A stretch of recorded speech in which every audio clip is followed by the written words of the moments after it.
Hi, everyone. Thanks for joining us. This is the Monday's edition of Shagalinko TV.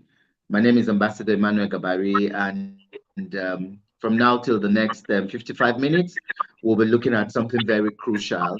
Our topic of discussion today is accelerating investment to end female genital mutilation.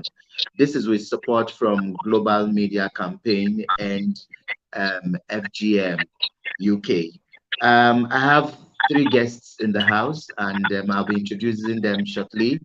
I think we're having a little bit of echo, but let's see how it goes. We might just sort that issue as the program progresses. This is also to say that every 6th of February is the International Day of Zero Tolerance for Female Genital Mutilation. So together with my guests, we'll be talking more about what female genital mutilation is, why it's practiced, what we can do to stop it, and what you as citizens and as the society can also do. A collective effort for all of us to do all of that. I have as my guests today three wonderful people who have been doing so well in community work. I have Dr. Chris Ogu. He's the Executive Director of Society for the Improvement of Rural People, SIRP. I have Mrs. Evelyn Chioma Joseph, and I also have Nedi Jane Ugu, and together we'll be rubbing minds. I'll bring them in each to just introduce themselves some more, tell us more what they do, and then we'll take it up from there. So I'd like to start with Lady Evelyn. We'll ask her to tell us more about how maybe there's something we missed out in the introduction. You tell us more about who Lady Evelyn is, and then we'll take up the discussions from there. Once again, welcome to the program. Thank you. Thank you. Thank you, Ambassador. So first of all, let me say Happy International Day of Zero Tolerance for FGM. I know it was celebrated yesterday, but the whole of the week, we can't never stop talking about women's issues, girls' rights, and all the issues they face. So it's really coming at a proper time. So tell us more who Evelyn Chioma Joseph is, and then I'll come back and talk with the other colleagues, and then we'll take it up from there. All right. Thank you so much. My name is Evelyn Chioma Joseph. I am the program manager, Society for the Improvement of Rural People, an organization based here in Enugu State, Nigeria, who is committed in ending female genital mutilation. And I am the national coordinator, Men Engage Nigeria, that is engaging men and boys in ending gender-based violence, including all harmful traditional practices. It's a pleasure to be here to talk about this issue around FGM. Thank you so much for having me on your platform. Thank you for coming. And this is to also tell everyone that you can join us. We're streaming live on 3 destinations: Shagalinko TV Facebook page, Shagalinko TV YouTube page, and also our personal handle, Ambassador Emmanuel Gabari. Drop your comments for our guests or questions for them, and they'll be responding to them. The videos will still be here even after the program, so you can share, you can watch after the show. But even right now, you can also share with other people so they can tune in and join us. We're celebrating or commemorating the day, and we will need all your input. The comment section is there. If you drop your comments, we'll read them, and our guests will respond to them. I'll bring Dr. last because he's the Oga at the top in the house. So let me bring in Nedi. She'll introduce herself. Then Dr. Chris will take over after Nedi finishes her introduction. Hi, Nedi. Good to have you again. Hello, Ambassador. It's great to be here. I know this is the second time on the show, right? Yes. Welcome. It is. Yeah, so tell us more who Nedi is, and then we'll come back and talk with you. Okay. My name is Nedi Jane Ugu. I am an M&E officer for Society for the Improvement of Rural People, and also M&E under the Men Engage Nigeria Network. I also work as a project officer for Society for the Improvement of Rural People. And it's a great pleasure to be here to talk about issues around FGM and how we all can contribute to ending the practice. Thank you.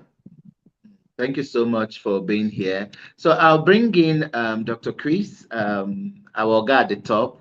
A lot of us know him already. I think this is the second time being on the show as well, and it's good to have him. I think the house is filled with powerful people this evening, and let me bring Dr. Chris to also do a brief introduction. Tell us more about yourself, sir. It's good to have you on the show. Thank you very much, Ambassador. I'm really excited also to be part of this process. My name, like you already mentioned, is Dr. Chris Ugu. I'm the Executive Director of Society for the Improvement of Rural People, as well as the Executive Director of Men Engaged Nigeria Network. We cannot thank Global Media Campaign enough for this opportunity to share and also talk about female genital mutilation within the context of zero tolerance for FGM, especially within the context of the theme for this year, which has to do with increasing investment in addressing challenges of female genital mutilation in a COVID-19 pandemic such as we now have. Thank you, Ambassador, for giving me the opportunity to be part of your good works once again. Okay, thank you so much, sir, for that introduction. So now you know our three guests, and we'll be talking right away.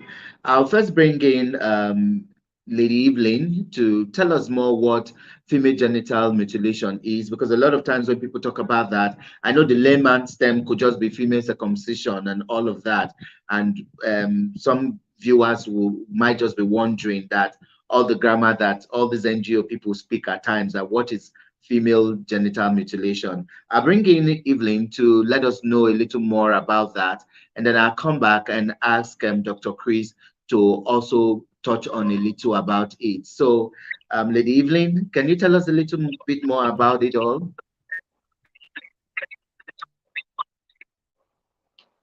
All right, thank you so much. FGM, which is female genital mutilation, is the total or partial removal of the female genitalia for non-medical purposes. And this violates the rights of women and girls. FGM, as we all know, has no health benefits. It affects the life of women and girls. And this violates their human rights, like I've said. FGM also has 4 types. I think as further in the program, we'll talk more about that. But just for introduction, we have 4 types of FGM. We have clitoridectomy, we have excision, we have fibrillation, and the 4th one is the unclassified, which falls under those that massage, press with hot water, or pierce the female genital organ. So that is the 4 types of FGM. So FGM has been declared a human rights violation that violates the rights of women and girls and violates their body integrity. So as we go further, we'll talk more about other issues around female genital mutilation. Okay, thank you so much, Lady Evelyn. I'll come to Dr. Chris because I really want to, I want you to also dwell a little on this, sir. Evelyn, I just talked about how it really doesn't have any medical plus to issues. Rather, a whole lot is still against the human rights, fundamental human rights of women and girls. So I'd like to ask Dr. Chris, why is it still practiced? You know, if this is a bit of a harmful practice, if we might put it like that, you know, why? I know many years back, women pride that they get circumcised before they get into marriage. Some traditions and customs still feel a woman is not complete in her husband's house if she doesn't get circumcised. So why is this still practiced even when people know that this is very harmful? Dr. Chris. Traditional practices that is bordering on patriarchy. Patriarchy has to do with where women are subordinated to their male folks. And all this has to do with our tradition and culture. So you see women taking pride in being circumcised. And even when, in spite of all the debilitating effects of such a practice, you still find people who take pride in the fact that they were circumcised. So, but basically, we cannot accept these obnoxious practices because people like it. It's not about your interest. It's about the human rights of the female folks. It's about the fact that we need to change the narrative. There has to be a paradigm shift, both in our thoughts, actions, and attitudes. So basically, tradition die hard. People believe that it was the way my forefathers did it and I must do it. And that is why many of us in the activism around ending gender-based violence is very concerned about the fact when they say it's our forefathers' culture, we have to maintain it. And I always ask them, a Scottish lady came from Scotland, legislation, many years ago in Cross River State, where people kill twins in the name of culture and tradition. Today, people arrange vigils, night vigils, to pray that God might give them twins and all that. So it's not something that cannot be done. And as a matter of that is why we are committed to this as a matter of passion and conviction that this practice has to stop. Thank you, Ambassador. Okay, thank you so much, sir. I will come to Nedi now. As a female activist, are you not worried as well that sometimes mothers are also maybe feeling helpless that they can't help the situation? Because even as we talk, there might still be ongoing female genital mutilation, like Dr. Chris had just rightly said that women still take pride in it, even in the August Downs meeting and a few other meetings. You still find women who feel other women are not complete, in quotes, because they haven't been circumcised. So for you, Nedi, as a female activist, how worried you are when you still see this practice still take place in spite of some of the advocacy that a lot of NGOs like SIRP has also been doing? Are you worried about that, Nedi? Thank you, Ambassador. Yes, I am. Yes, I am. And that is what is driving my passion to continue to advocate for the end of this practice. And like you rightly said, it seems women take pride in this. And this boils down to the fact that there is this notion with women that, oh, when my daughter grows up and she gets married, I will say I have raised a chaste daughter. I've raised a daughter that is um, a virgin.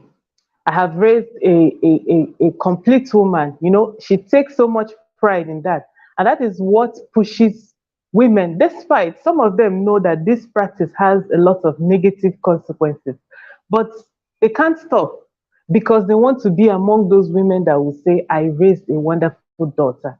I raised a daughter that does not have time for men. I raised a daughter that did not mess herself up. I raised a daughter that is so perfect, a perfect daughter. So this makes most mothers to continue the practice. So it's something that we advocate for in our communities where we go. I remember in one of the communities of intervention, the health person, the health OIC in charge of that facility was telling us that she has continued so much with so much advocacy. She continued with so much information, especially during the antenatal days with mothers, to educate them more on this harmful effects of this practice. But she ends up seeing more women coming into the facility with their babies already circumcised. So, and then when we engage those mothers, we found out that this is one of the reasons, this is one of the things that we're driving them to raise girls that who will not be promiscuous in the future. And as well, raise girls who are clean, because it is believed that when they are circumcised, they are clean and they will attain womanhood.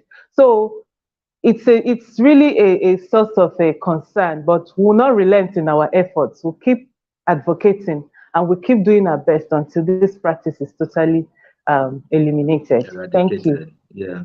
Yeah, thank you so much for that, Nady. In case you're just joining us, this is the Monday's edition of Shagalinko TV, and it's a special edition because we're also commemorating the International Day of Zero Tolerance for Female Genital Mutilation. And I have three guests in the house, and our topic today is accelerating investment to end female genital mutilation. And this is with support from Global Media Campaign End FGM UK.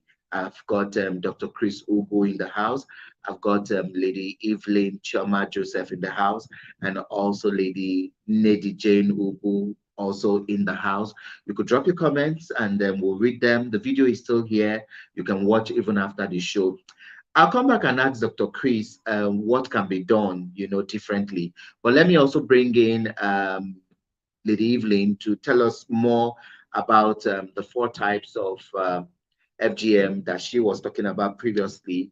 Maybe she just could touch on a few of them and how very important it is for people to know the types, and then we'll bring Dr. Chris to also talk about that. So, Lady Evelyn, you were talking about the four types or the types of FGM. So I'd like you to elaborate more. All right, thank you so much, Gambari. Also, is also good for our record to know that 200 women and girls has been subjected to, that are alive has been subjected to female genital mutilation.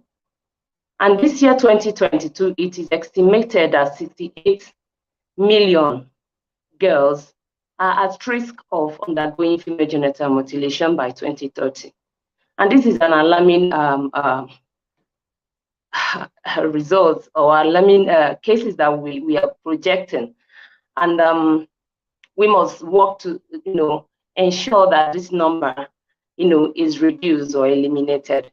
Okay, coming to the types of FGM, I talked about there are four types of FGM. The first one I said is a clitoridectomy, which is the total removal of the clitoris or a small sensitive and erective part of the female genitalia. And it is in a very rare cases, only the propix is being removed. That is the first type of FGM. Then the second type is the excision, which is the partial or total removal of the clitoris and the labia minora, with or without excision. That is the type 2 type of FGM. Then the third type of FGM is infibulation. And this is removal of the opening through the creation of a covering seal around the female genital area. And in some cases, during marriage, this infibulated part of the female genitalia is being defibrillated by going through surgery and cutting it open again. You can imagine the horror, you can imagine the pain this woman or a girl is subjected to. So the fourth one is the other procedures, like the piercing, the massaging with Vaseline, hot water, the any type of harm that is being done at the female genital area, without any medical reason, is classified under the fourth type of FGM. So these are the four basic type of FGM that women and girls are being subjected to, which is very, very harmful to their, life, and also cause them other, psychological or health issues. Yeah, thank you. Thank you very much for that. I'll also just bring Dr. Chris now to tell us more what can be put in place, to ensure that the practice is maybe eliminated or reduced, because I know in Nigeria, cultures and traditional practices take a while, even when people know that it's obviously harmful, but it takes a whole long while. And that's why I'm happy about this advocacy and this media outreach that you all are doing to at least also be able to talk more about this. So Dr. Chris, how can we find a way to ensure that the practice, if not eliminated, but at least reduced to the barest minimum, if I'll say that, sir? Thank you very much, Ambassador. Part of what we are doing here now, by your kindness, is part of the efforts to make sure that this scourge we call female genital mutilation is either completely eliminated or at least reduced to the barest minimum, especially when you consider the health implications of this practice. Think about the trauma, think about the incontinence that this practice brings on the poor little girl. Then you also talk about the human and sexual rights dimension of the implication of committing this practice among on girls. But having said that, what are the measures, like you really asked? The measures, number one, there are three ways in which we are addressing the issue of ending female genital mutilation. And there are three levels. The first level is to create an awareness and knowledge about both the health and the sexual and human rights implication of the practice. The number two is to develop appropriate skills to be able to confront this. And that is why we engage both traditional and religious leaders, because these are the key gatekeepers that influence opinions and practice of people at the lower and the community level. So for us, they are the first target that we want to confront.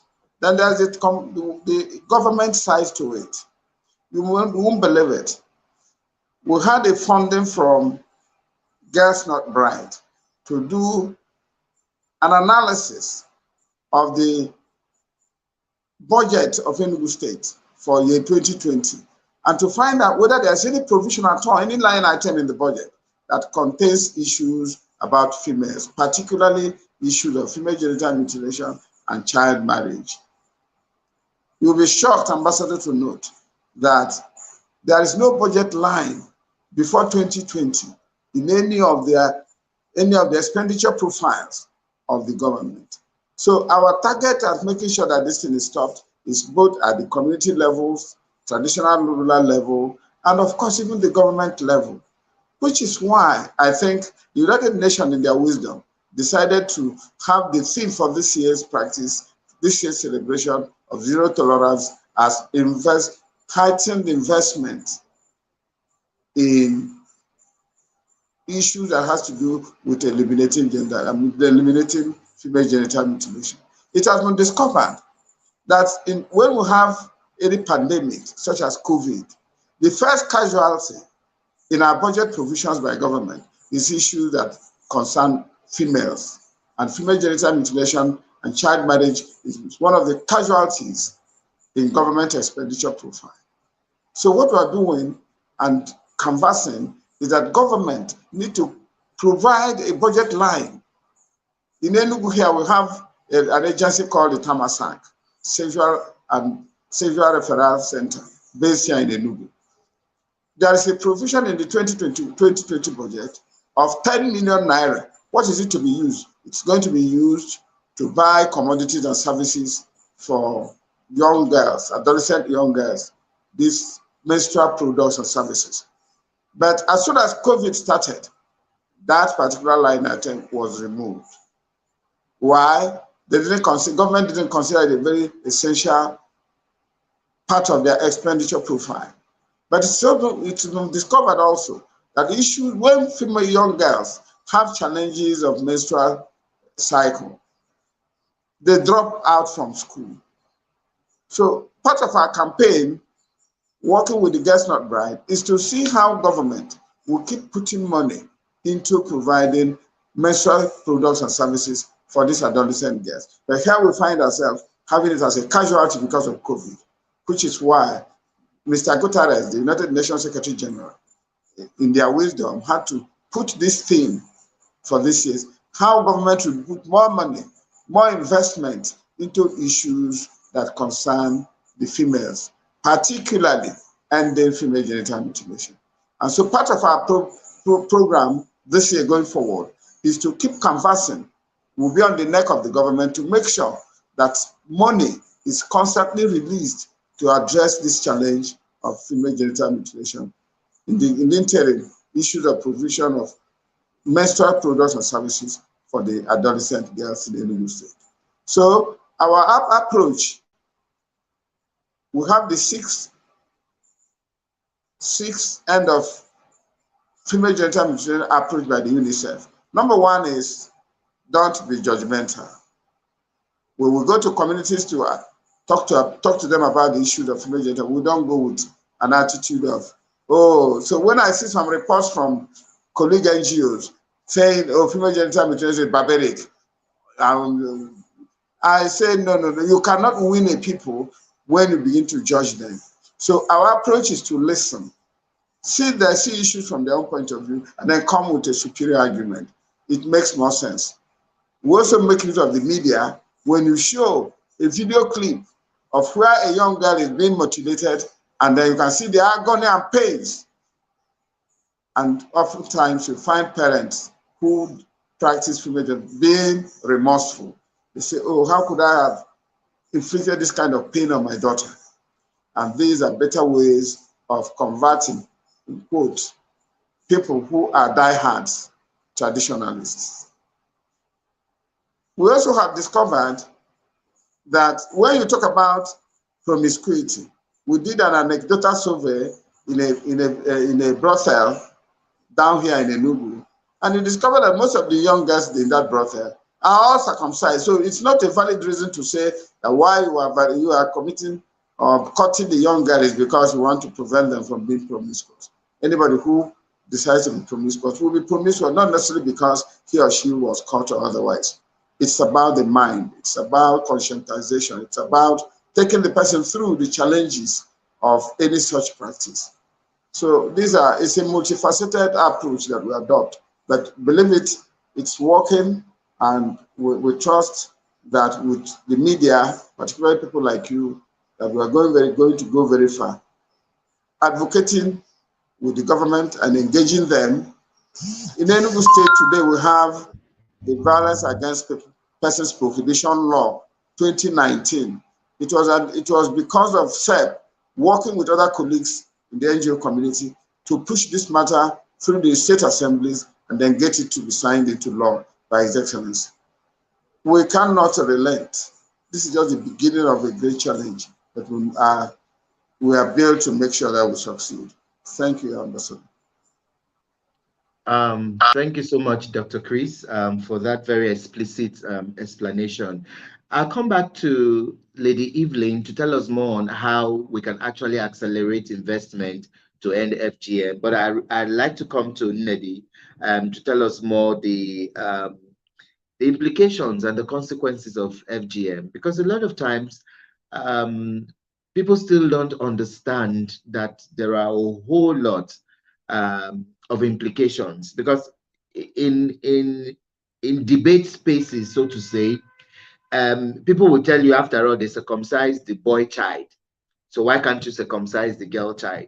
And we tell them, when you weigh the benefits of circumcising a boy child and the benefits of circumcising the girl child, you just find, like Evelyn said when we started off, that there are really no medical backups, so to say, to do all of that. And there are two different types of all of that when put together between the female child and the boy child. So as a lady and someone who is also advocating for all of this rights, can you tell us a little bit more of what you think could be the issues with FGM and how it affects the girl child? You know, because a lot of times people just feel they are doing the girl child a favor. And Dr. Chris has said it, that even in public spaces, in brothels and all of that, you find that even the people there, the sex workers, are circumcised. So the issue that when you circumcise a girl, it reduces her promiscuity, it makes her fertile, and all of that really doesn't come to play. So Nnedi, what would you like to say about this? Okay. Yes, FGM has no benefit, medically and otherwise. it comes with a lot of complications. It can come in a short-term complication or long-term complication. For instance, for the short term, there are cases of hemorrhage. Maybe the baby that is circumcised bleeds to death. Some also, the short-term effects could be that the unsterilized equipment used for circumcising the girl child might be infected and might cause toxic shock to this child, and the child dies. Then we also look at a long-term effect of this practice. Look at the issues of prolonged labor in women. FGM contributes, women who are circumcised find it difficult to have smooth delivery. FGM prolongs their labor. They also are at risk of consistent recurring infections, such as urinary tract infections.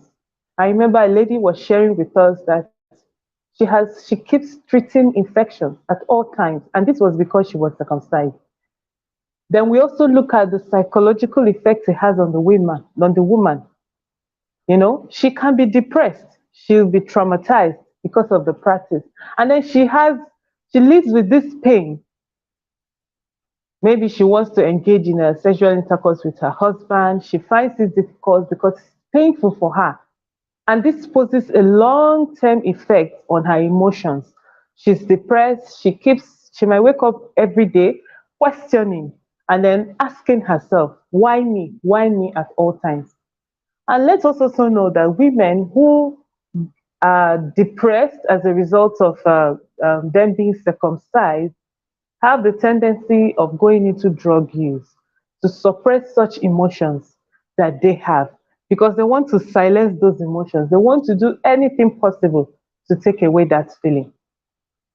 A lot of issues come up. Some women also have issues of they find it difficult to keep relationships because they do not want to, they have a lot of things they are battling inside. So they want to keep it to themselves, and they find it difficult to keep relationships because they are not ready to share, and because they feel that no one can understand them. And then also when they also go out for help, they want to access help other places, and they are told that, oh, because you've been caught already, there is nothing we can do for you. It puts them back in their shell. So this woman is seen every day and night dealing with the emotion and the pain she has to live with for the rest of her life. So it also poses a threat that when a woman is about to deliver, if care is not taken, if she's not given the proper care, she might also lose the baby as well, her life. So FGM, whether it is done in a medical facility or in a traditional setting, has no benefit at all. Rather, it poses a long-term, lifetime challenges for this woman. Thank you. Yeah, thank you so much, Nedima. I'll come to Evelyn, but I'd also like you, Lady Evelyn, to say a word of greetings to the organization who also supported talking about a global media campaign and FGM UK. I'd like you to maybe say a word or two to appreciate them, and then you tell us more about what we can do to accelerate investment to end FGM.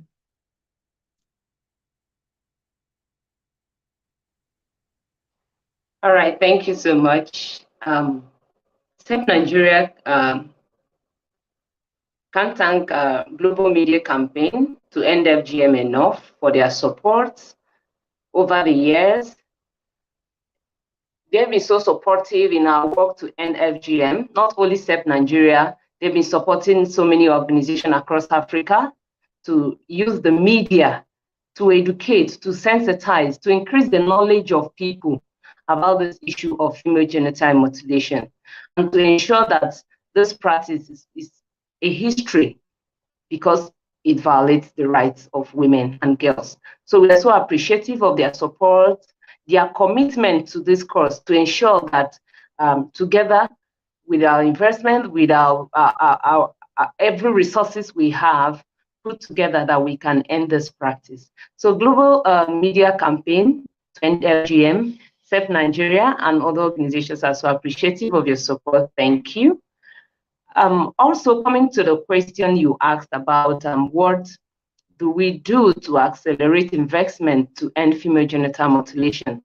I know my executive director, Dr. Chris Ugu, have touched some part of it when he was talking about things that organizations that from the organization, from the government, things that we need to do to ensure that the practice of FGM is eliminated. There are some things we need to put in place. Then we'll talk about funding, which is part of this year's theme. We talked about the message of the UN Secretary General, where he's making a call for action to accelerate funding for ending female genital mutilation and to, ensure and uphold the human rights of women and girls. Okay, so in doing this, we need to ensure that there is program to provide services and response for those at risk. Those at risk, I talked about the estimated projection by WHO by 2030 that 68 million women and girls are at risk of female genital mutilation. Why this data? This is not data we've been having before, but because of the surge of the COVID-19 pandemic, okay, we saw that the projection is much more higher, and that is why this year's theme is very, very important to us, because without funding, many organizations won't be able to achieve this course. Although many organizations have been so dedicated to ending female genital mutilation, like what SEP Nigeria is doing, we recognize that only through sustained, secured, and increased investments will FGM end in this generation. Without this funding, without this support, there are limits to what we can achieve. Secondly, also, what we need to do to, accelerate investment to end FGM is developing and enforcing laws. My director talked about the Violence Against Person Prohibition Act of 2015, which SEP Nigeria is also part of the organization that ensured that this Violence Against Person Prohibition Act was domesticated in Enugu State in 2019. In this Violence Against Persons Prohibition Act, there are laws specified for people who engage in these harmful traditional practices like female genital mutilation.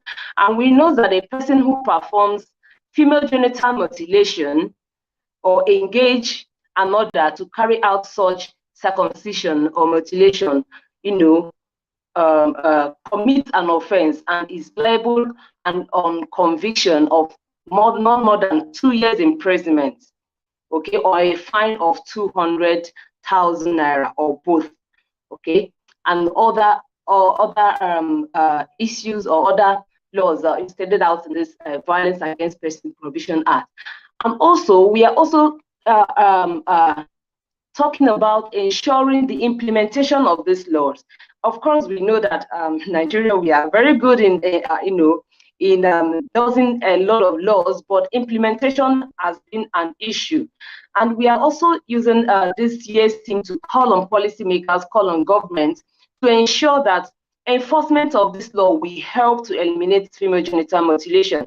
Because if offenders are not being brought to book, okay, are not being persecuted, you find out that many people keep on doing what they are doing, and they will keep saying, oh, let this NGO, let them keep making noise, let them keep saying what they are saying. You can imagine in a live radio program where SEP Nigeria was engaging the community, we are sensitizing them about this violence against person prohibition, what is in this law. And someone called, an elderly man, I was saying there is nothing that will stop him from circumcising his daughters or even his grandchildren. Okay, so when we told him what is in this law and what can happen to whoever that go against this law. He was, thrown aback and was like trying to change his statement. So we are calling on government to ensure the implementation of this law. ED talked about fortifying institutional capacity. We need to fortify the capacity of NGOs who implement these programs in the community so that we don't create another problem trying to solve one. Okay, so having the right tool, using the right language, the right approach to address this female genital mutilation is very, very important. You don't go to the community and just start telling them this FGM you people are doing, it's a barbaric thing. You don't have to do it. This happened. No, you come from the human rights approach. Okay, you try to use that do no harm principles to be able to drive in your message. So another one is also we need to work together by engaging men and boys to ensure that we end this female genital mutilation in our generation, because there are very critical stakeholders that we need to engage. We need to involve them. We need to bring them in to ensure that they are part of our progress. They are part of the people who help us to create this impact. Raise them as champions in the community. Let them be our voice to also help in championing and ending these practices. Thank you. Okay, thank you so much, Lady Evelyn. We'll be wrapping up shortly, so I'll give each of you 2 minutes or 1 minute and a half to tell us the way forward. Now that we've talked about this, and thanks to Global Media Campaign and FGM UK for also supporting SIRP on all of these, and I know SIRP has been doing amazing job, ably led by Dr. Chris and all the indefatigable workers there. I'll give everyone two minutes to tell us the way forward and their last remark as we wrap up. I'll start with Nedi, and then I'll come to Lady Evelyn, and then Dr. Chris will wrap it all up. So let me start with Nedi. What will be your final word of advice? Anything you'd like to say, way forward, what you think about the issues, and then we'll take it up from there. Your last word of advice.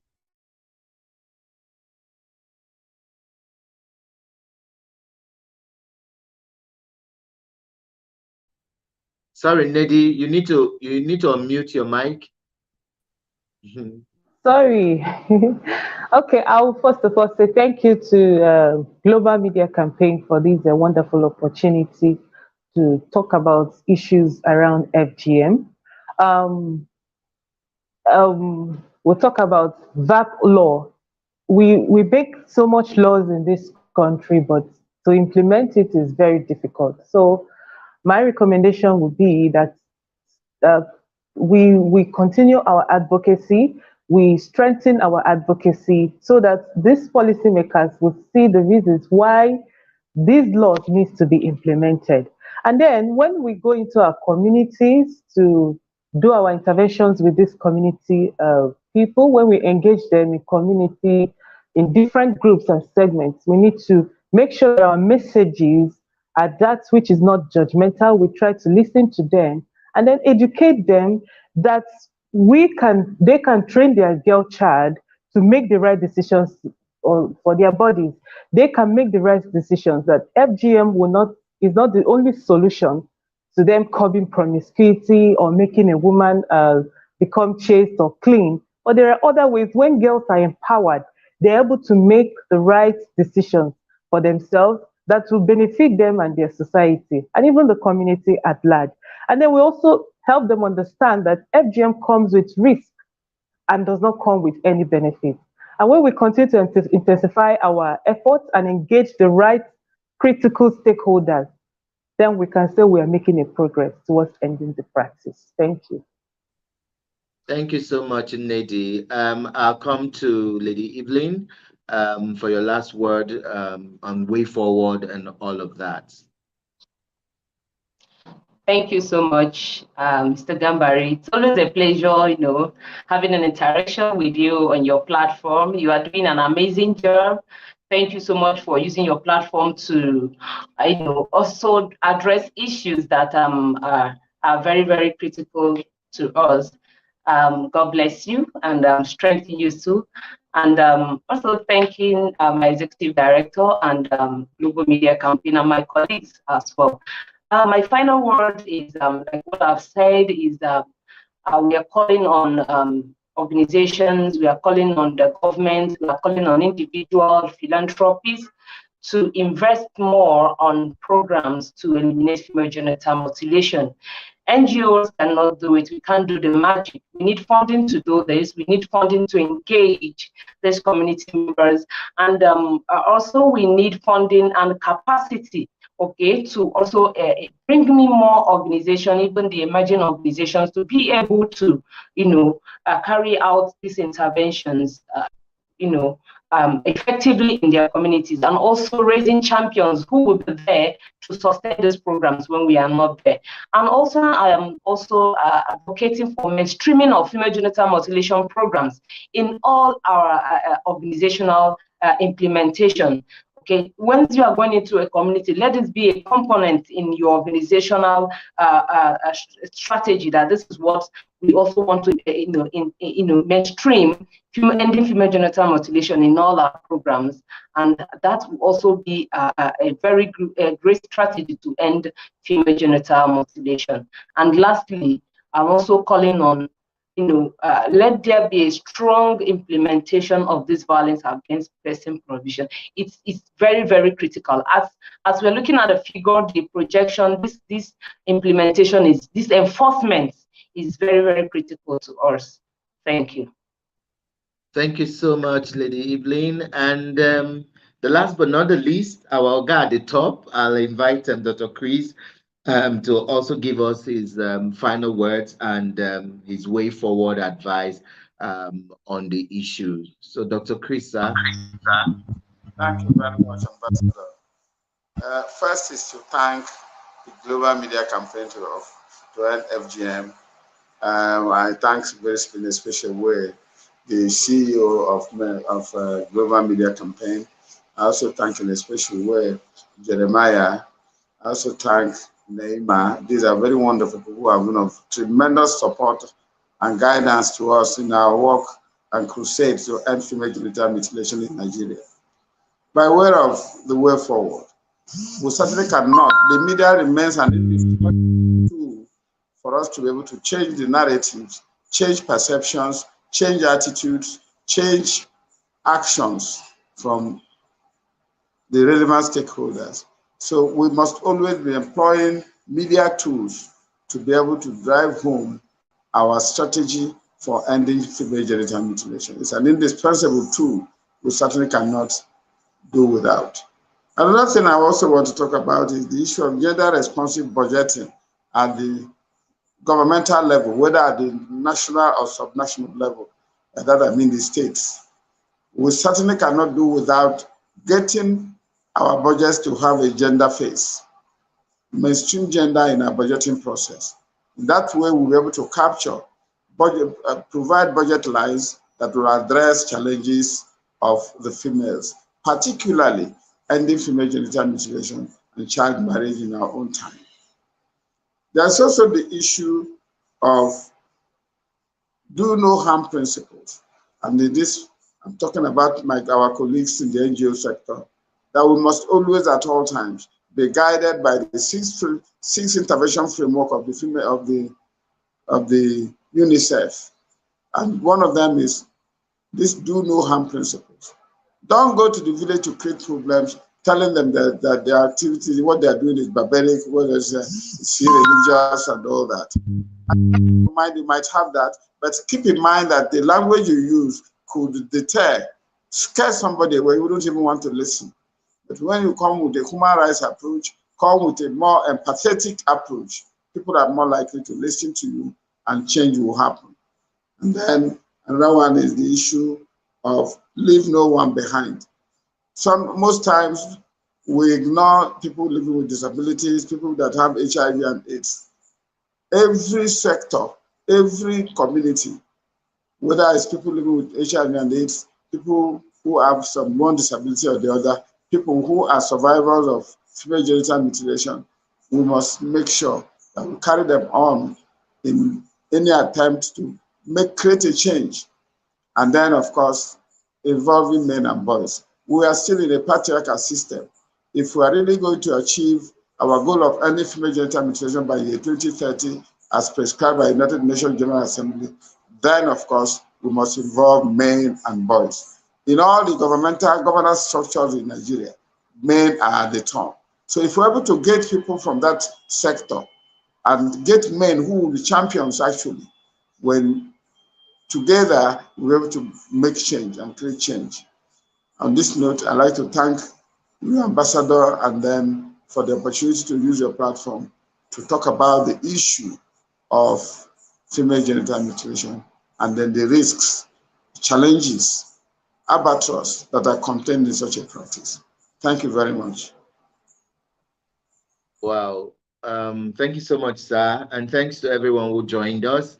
The videos are still here, so you can still watch it on YouTube and on Facebook on our Shagalinku TV platform. Yeah, so the videos are still here. The conversation is still ongoing and never ending. We can never finish all the advocacy in one day. So let's keep the conversation going.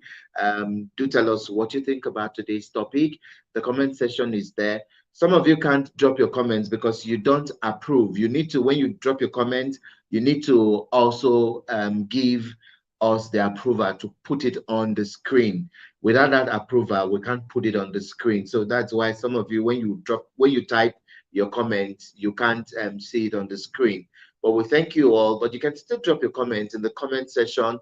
Even after the program, it helps us to bring back our guests and maybe do a part 2 of this discussion. And I think I'll bring all our guests again a second time around, and maybe in a month's time to see how it's gone, you know, so that we can also keep the conversation and keep the flame going. They've talked so much about the VAP issue, and I think Nigeria is a country that has beautiful laws, but implementation is still what we are lacking, and I think we could do more on that. It's been amazing having our guests in the house, and it's been also very good having all of you that watched. Those of you who will watch maybe after the show, 6 hours difference, we get calls from across the globe that they also watch the show, even after the time zone difference and all of that. We appreciate all of you.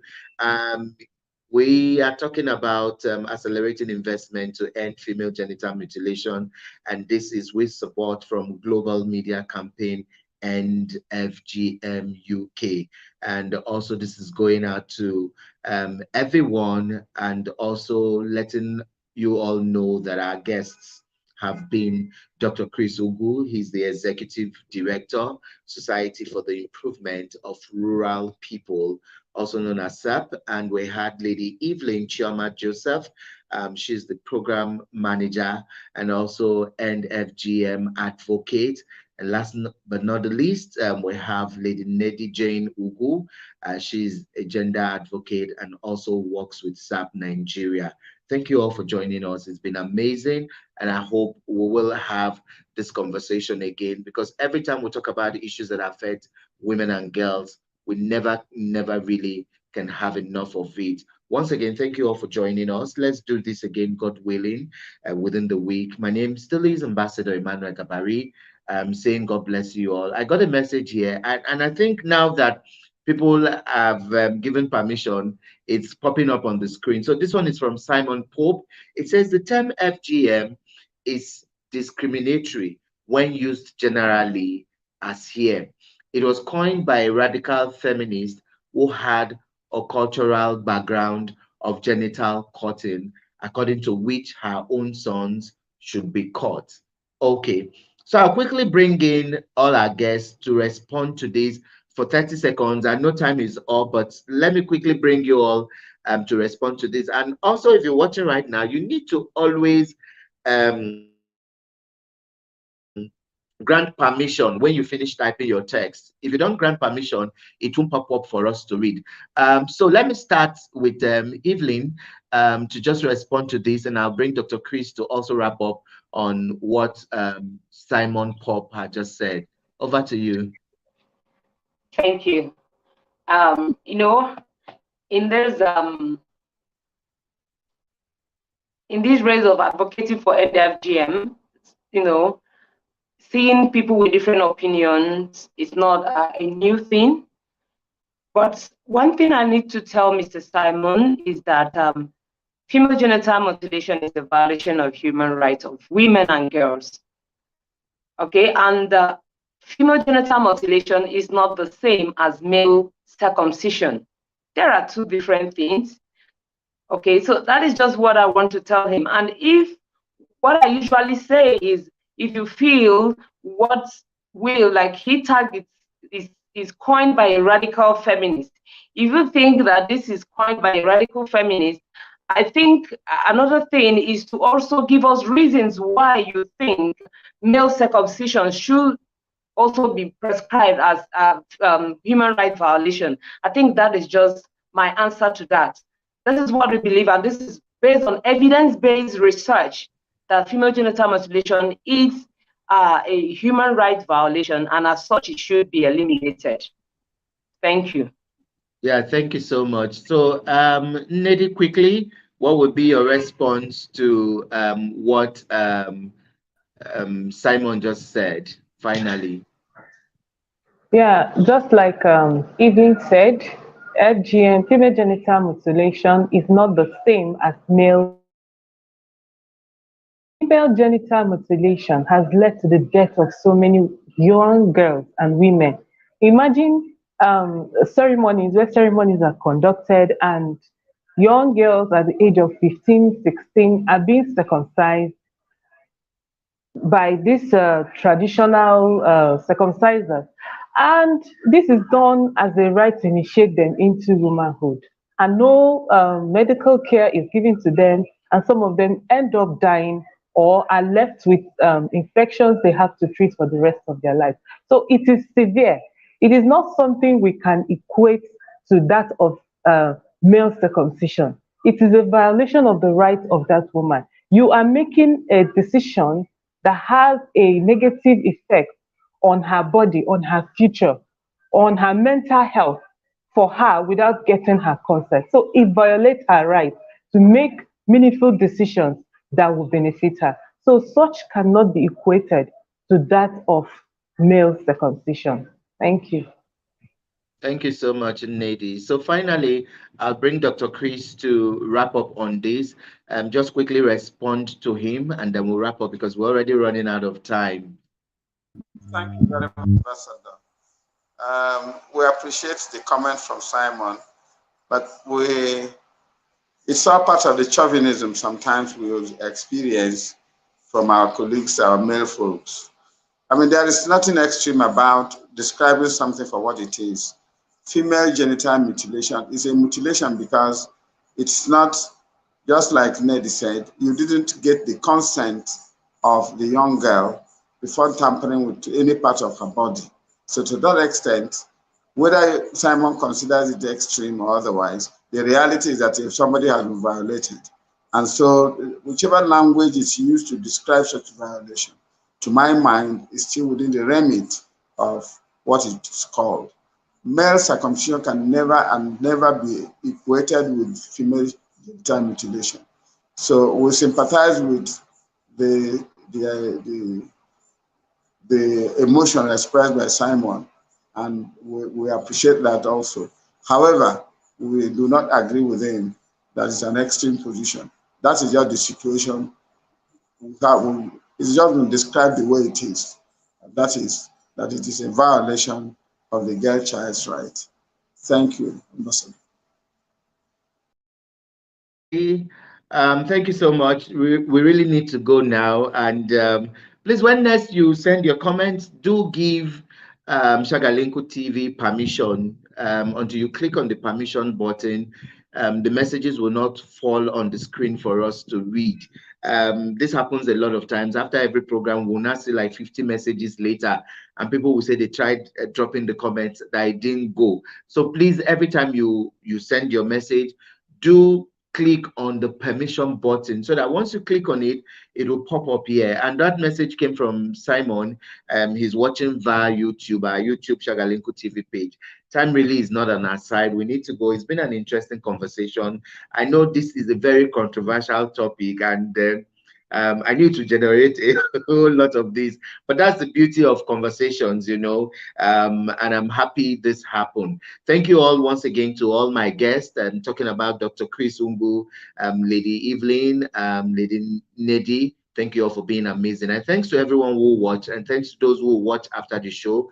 And keep sharing the YouTube link and also the Facebook link. The conversations will go on. Once again, my name is Ambassador Emmanuel Gabari, urging you all to have a wonderful and beautiful Monday. God bless you all, and bye-bye.